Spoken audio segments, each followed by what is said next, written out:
काम वो बस नॉर्मली। तो आपको वो आप उधर हम 5,000 लेते हैं तो आपसे कम से कम 200 ले लेना बनता है। क्या ख्याल है?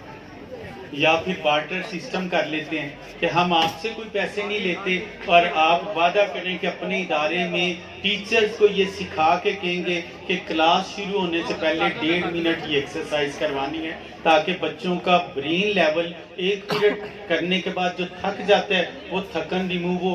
अभी इधर आप में से कई दोस्त एंड पे कहेंगे कि जो कंधों पे थोड़ा इतनी देर बैठ के सुन के जो स्पीकर के करीब है उनको थोड़ा ज्यादा वो थकन हो रही होगी। अभी इस एक्सरसाइज को 7 टाइम विदिन 1.5 मिनट हम करेंगे तो उनकी वो थकन दूर हो जाएगी। तो ये बार्टर सिस्टम कर लें या 200 देना चाहते हैं? बार्टर सिस्टम ठीक है जी। चलिए ऐसे मतलब मैं आपको सिखा रहा हूँ, आपने अपने इदारों में जाके उस तरह से। ये माइक रख ली मेरे जुबान ज़्यादा तंग बैठे हैं, अगर एक ने इधर आना है तो खुली जगह पे आ जाए। अगर ब्रीथिंग करनी है और अगर वो शर्माते हैं, क्योंकि प्रिंसिपल होता है ना वो जल्दी खाना भी ठीक तरह नहीं खाता। हम तो किसी के सामने कांटे से खाते हैं और घर पे अपने हाथ से भी खा लेते हैं। उसमें ये बेसिकली योगा की टेक्निक है। ये 3-7-8 जो एक्सपर्ट बताते हैं। 3-7-8 का मतलब है 3 सेकेंड इनहेल करना है नाक से स्नेक साउंड में, इस तरह नाक से 3 सेकेंड इनहेल करना है और 7 सेकेंड के करीब आपने 7, 6, 5 जितना भी आपसे शायद कई दोस्तों से ना हो तो जितनी देर इसको स्टे कर सकते हैं फेफड़ों में स्टे किए रखें। और जो ही आपकी वो खत्म होने लगे कि बस हो गई है तो आपने इसको मुंह से तकरीबन 8 सेकंड वो कहते हैं, आप यूं समझे आपने ऐसे अपना फेफड़ा सारा दबा लेना कि आखिरी जो सांस का कतरा है ना वो भी निकाल लें, ताकि फिर ठीक मैं आपको करके दिखाता हूँ। ऐसे देखिए पहले, फिर उसको 7 सेकंड अपने ऐसे फेफड़ों में रखे, फिर उसके बाद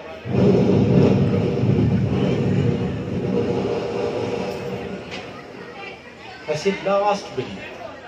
ठीक है जी। इसके लिए ये कि आपके हाथ क्रॉसिंग ना हो, टांग पे टांग ना रखी हो, अगर टेक लगा के बैठे तो अच्छा है। और ये जो शोल्डर है ना ये हमारे इस तरह 180 पे होना तो हम 45 मिनट के बाद थक जाते हैं।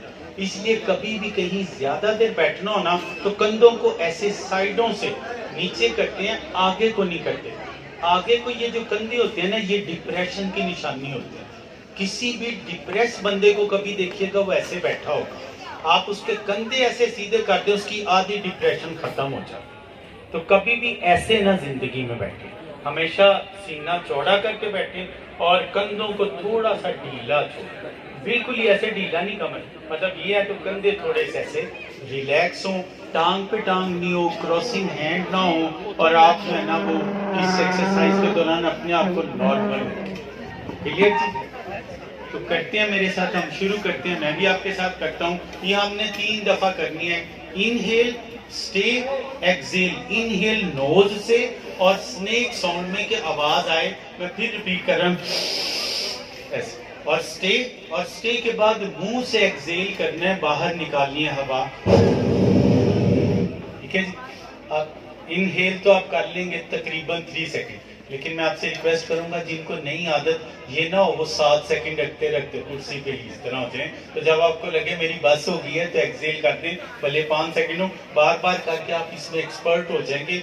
ये आप अपने सुबह स्टाफ को सिखाइए और नेक्स्ट डे से उन्हें कहिए कि ये क्लास में ज्यादा नहीं तो दिन में 2 बार ब्रेक से पहले, ब्रेक के बाद वो लाजमी करवाएं। खाना खाने के फौरन बाद नहीं करनी चाहिए, बाजू का पेट में खिंचाव फील हो। क्लियर जी? अब मैं जो ही बोलूंगा 1 2 3 स्टार्ट तो आपने इनहेल करें। ओके लेट्स स्टार्ट जी। 1 2 3 स्टार्ट करें, स्टे करें ऐसे जितनी देर इजी कर सकते हैं। अब एक्सेल जब आप कर सकें वो करते रहें। जो एक्सेल कर चुके हैं वो फिर इनहेल करें, फिर स्टे करें, फिर एक्सेल करें, 3 दफा ये एक्सरसाइज रिपीट करें।